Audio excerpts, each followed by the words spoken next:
ช้างแมมมอธนะครับก็อยู่ที่วัดวังวิเวการามนี่เองนะครับช้างแมมมอธเป็นช้างเลี้ยงลูกด้วยนมนะครับก็อยู่ในตระกูลช้างยุคหินเก่า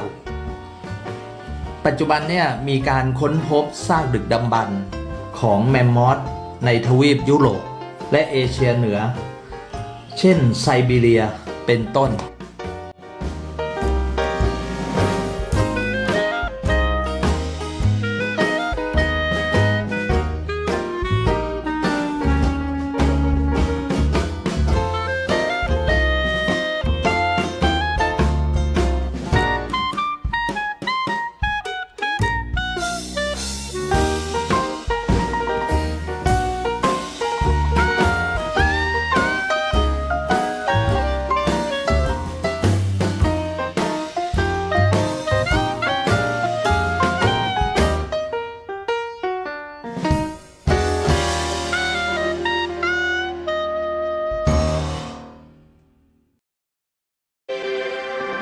homeland chonburi com ศูนย์รวมบ้านมือสองคุณภาพแห่งแรกของจังหวัดชลบุรีค้นหาบ้านและที่ดินจังหวัดชลบุรีได้ที่